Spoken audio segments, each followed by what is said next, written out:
नमस्कार मित्रांनो, मी सचिन शिंदे आपल्या समोर ध्यास वर्धीचा अकॅडमी युट्यूब चॅनल पाहतो. मित्रांनो, महत्त्वाच्या घडामोडी.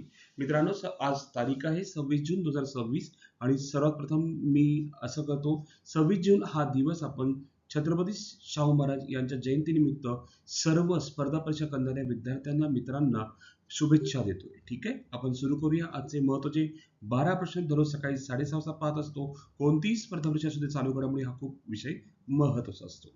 तर चला, व्हिडिओ पाहताना सुरुवातीपासून शेवटपर्यंत पहा, जेणेकरून प्रत्येक प्रश्न आपल्याला समजू शकेल. ठीक आहे, सुरुवात करूया कालच्या प्रश्नापासून. 2050 पर्यंत लोकसंख्या 10 दशलक्षापर्यंत मर्यादित ठेवण्याचा प्रस्ताव कोणत्या देशाने सर्व मताने, ठीक आहे, फेटाळला, असा आपल्याला प्रश्न विचारलेला आहे. सर्व मताने फेटाळलेला आहे. तर देश कोणता आहे तो? उत्तर आहे स्वित्झर्लंड. त्याचं उत्तर आहे. आजचा पहिला प्रश्न मित्र हो, महिला T20 आंतरराष्ट्रीय क्रिकेटमध्ये, ठीक आहे, जलद अर्धशतक करणारी खेळाडू कोण ठरली आहे? तर पाहायला गेलं तर जलद अर्धशतक गोंगाडी तृषा या ठरलेल्या आहे. गोंगाडी तृषा ही भारताची युवा महिला क्रिकेटपटू. तिने महिला T20 आंतरराष्ट्रीय क्रिकेटमध्ये नवा विक्रम प्रस्थापित केला. तिने अवघ्या 11 चेंडूत अर्धशतक पूर्ण केले. हा महिला T20 आंतरराष्ट्रीय क्रिकेटमधील सर्वात जलद अर्धशतकाचा विक्रम आहे. तिने यापूर्वीचा जागतिक विक्रम मोडला. तिच्या फलंदाजी क्रिकेट विश्वात मोठी चर्चा झाली. बघा, फक्त 11 चेंडूमध्ये तिने काय केले? अर्धशतक केलेलं आहे. ओके, ठीक आहे. पुढचा प्रश्न आपण पाहतोय मित्रांनो. दुसरा प्रश्न, स्वाभिमान निधी योजना कोणत्या महानगरपालिकेने सुरू केलेली आहे? स्वाभिमान निधी ही मुंबई महानगरपालिकेने सुरू केली आहे. मुंबईच्या महापौर रितू तावडे फेब्रुवारी 26 पासून मुंबईच्या महापौरपदी कार्यरत आहेत.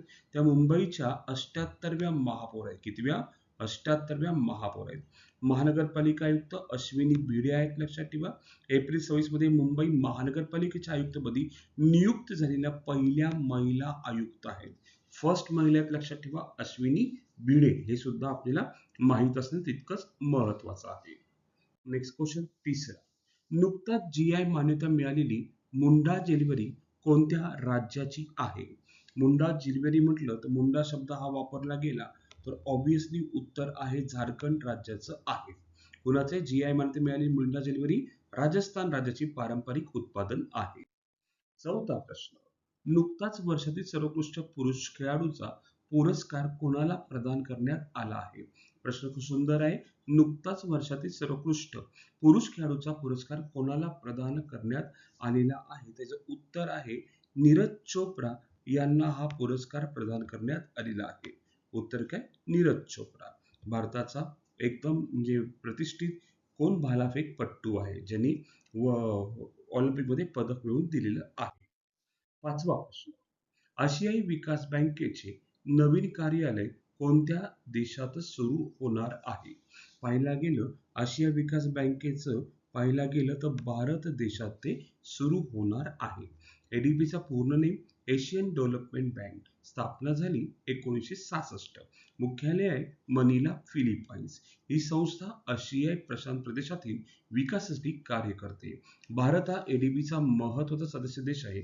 भारतातील विकास प्रकल्पांना गती देण्यासाठी नवीन कार्यालय, काय म्हणतो, नवीन कार्यालय सुरू करण्यात येणार आहे. आणि एडीबी जर पाहायला गेलं तर ऊर्जा, वाहतूक, काय म्हणतो, ऊर्जा, वाहतूक, शिक्षण, पायाभूत सुविधांना आर्थिक मदत करते. काय करते? आर्थिक मदत करते. नेक्स्ट क्वेश्चन, 6वा, चीनमधील शँगू येथे झालेल्या आशियाई रिले चॅम्पियनशिप 2026 मध्ये भारतीय महिलाच्या 4x100 मीटर रिले संघाने कोणते पदक जिंकले? मित्रांनो, चीनमध्ये भारताने काहीतरी करून दाखवलेलं आहे. पाहायला गेलं तर भारताने प्रॉपरली सुवर्ण पदक कमवलेलं आहे. चीनमध्ये झालेल्या शांगू, लक्षात ठेवा, पॉईंट खूप महत्वाचा आहे. चीनमध्ये झालेल्या शांगू आशिया रिले चॅम्पियनशिप 26 मध्ये 4x100 म्हणजे महिलांच्या रिले संघामध्ये भारताने काय केले? सुवर्ण पदक जिंकलेलं आहे. हे पण खूप पॉईंट महत्वाचा आहे, लक्षात ठेवा. आपल्याला अशा प्रश्नांचे उत्तर सुद्धा माहित पाहिजे, जेणेकरून आपल्या भारतीय अभिमानाचा काही प्रश्न भरतीला येऊ शकतात. 7वा प्रश्न मित्र हो, आपण पाहतोय 7वा प्रश्न, डोंग फेंग 17 म्हणजे DF-17 मित्र हो, लक्षात ठेवा. हे हायपरसोनिक क्षेपणास्त्र कोणत्या देशाने विकसित केले आहे? पाहिला गेलं तर हे चीनने विकसित केलेलं आहे. DF आहे ना, डोंगफेंग 17 हे चीनने, ठीक आहे, विकसित केलेले हायपरसोनिक, काय मित्र, हायपरसोनिक हे बॅलिस्टिक क्षेपणास्त्र आहे. लक्षात असू दे आपल्याला, हे काय आहे? बॅलिस्टिक क्षेपणास्त्र आहे, हे आपल्याला माहित पाहिजे. हे घन इंधनावर चालते, सॉलिड फ्युएल चालते. त्याचे अधिकृत अनावरण 2019 मध्ये करण्यात आले. हे हायपरसोनिक ग्लाइड व्हेइकल तंत्रज्ञानाने सुसज्ज आहे. हे क्षेपणास्त्र शत्रूच्या हवाई संरक्षण प्रणालीला चकवा देण्यास सक्षम मानले जाते. DF-17 हे चीनच्या सामरिक लष्करी क्षमतेतील महत्वाचे शस्त्र मानले जाते, हे आपल्याला माहित असावं.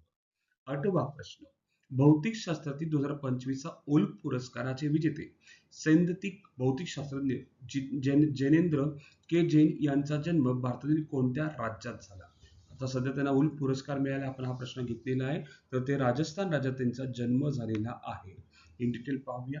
जैनेंद्र के जैन हे भारतीय वंशाचे प्रसिद्ध सैद्धांतिक भौतिकशास्त्रज्ञ आहेत. त्यांचा जन्म राजस्थान राज्यात झाला. त्यांना 2025 चा उल्फ पुरस्कार भौतिकशास्त्राचा प्रदान करण्यात आलेला आहे. ते उल्फ पुरस्कार मिळवणारे पहिले भारतीय वंशाचे भौतिकशास्त्रज्ञ आहेत. त्यांनी आहे ना कंपोसाइट फर्मिन थिअरी म्हणजे मांडून क्वांटम भौतिकशास्त्रात महत्वपूर्ण योगदान दिले. पुढे 9वा प्रश्न, गोवा मुक्त चपलांना GI टॅग कोणत्या राज्यात मिळाला? तर आपल्याला काय वाटेल, गोवा मुक्त चप्पल म्हणजे गोवा, पण मित्र असं नाहीये. तर गोवा मुक्ती चपलांना GI टॅग देण्यात आलेला राज्य कुठल्या राज्याला मिळाला? तर महाराष्ट्र राज्याला मिळालेला आहे. ठीक आहे. GI म्हणजे जिओग्राफिकल इंडिकेशन, भौगोलिक संकेतान. विशिष्ट प्रदेशातील पारंपरिक उत्पादन GI टॅग दिले जाते. गोवा मुक्त चप्पल महाराष्ट्रातील पारंपरिक उत्पादन आहे. या चपलांना नुकताच GI टॅग प्रदान करण्यात आला. GI टॅग मुळे उत्पादनाची ओळख वाढते, स्थानिक कारागिरांना आर्थिक फायदा होतो आणि बनावट उत्पादनापासून संरक्षण मिळते. महाराष्ट्राने GI टॅग प्राप्त उत्पादनांच्या यादीत याची भर पडली आहे. 10वा प्रश्न आपण पाहतोय मित्र, लक्षात ठेवा. MPSC अभ्यासक्रमाचे पुनर्विलोकन करण्यासाठी कोणाच्या अध्यक्षतेखाली समिती स्थापन करण्यात आलेली आहे? तर उत्तर आहे प्रवीणसिंह परदेशी यांच्या अध्यक्षतेखाली समिती स्थापन करण्यात आलेली आहे.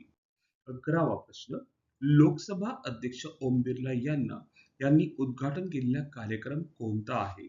पाहिला गेला तर विकसित भारत युवा संसद 2026 उद्घाटन लोकसभा अध्यक्ष ओम बिर्ला यांनी केलेलं आहे. ठीक आहे, आपल्याला माहित पाहिजे. 12वा प्रश्न, 26 जून रोजी कोणता दिवस साजरा केला जातो? ऑप्शन आहे सामाजिक न्याय दिन, सर्वांना माहिती छत्रपती शाहू महाराजांचा जन्मदिन आहे, सामाजिक न्याय दिन साजरा करतात. आणखी पाहायला गेला तर अंमली पदार्थ सेवन व अवैध तस्करी विरोधी आंतरराष्ट्रीय दिन साजरा करतो. म्हणजे याचा अर्थ काय झाला, दोन्ही दिवस आपण साजरे करतो. महाराष्ट्रात कोल्हापुरात खूप मोठा सण आहे हा 26 जून, छत्रपती शाहू महाराजांचा जन्मदिवस, लक्षात असू दे. ठीक आहे, खूप त्यांनी कार्य केलेलं आहे. ठीक आहे, पाहायला गेलं कोल्हापूर संस्थानामध्ये दलितांना असतील किंवा इतर मराठ्यांना असतील मदत करणारे किंवा वसतिगृह स्थापन करणारे किंवा स्पोर्ट्सला वाव देणारे, ठीक आहे, जाणता राजा त्यांना म्हटलं जातं, लक्षात ठेवा. ठीक आहे. आजचा प्रश्न, केंद्र सरकारने औषध नियम 1985 मध्ये सुधारणा करून खोकल्याच्या सिरपसह सर्व सिरपना OTC विक्रीतून रोखण्यासाठी कोणत्या अनुसूचीमधून वगळले आहे? परत एकदा प्रश्न वाचतो. केंद्र सरकारने औषध नियम 1985 मध्ये सुधारणा करून खोकल्याच्या सिरपसह सर्व सिरपना OTC विक्रीतून रोखण्यासाठी कोणत्या अनुसूचीमधून वगळले आहे? ऑप्शन आहे अनुसूची H, अनुसूची X, अनुसूची K, अनुसूची Y. आपल्याला कमेंटमध्ये उत्तर सांगायचंय, उत्तर काय असू शकतं. मित्रांनो, कोणता प्रश्न कधी येईल सांगता येत नाही. करंट अफेअरचा रोजचे 12 प्रश्न घेण्याचा एकमेव उद्देश आहे सर्व विद्यार्थ्यांना माझ्याकडून मदत व्हावी. ठीक आहे, तर आज आपण इथेच थांबू. उद्या याच टाइम रोजी याच वेळी भेटू मित्रांनो. धन्यवाद. थँक्यू.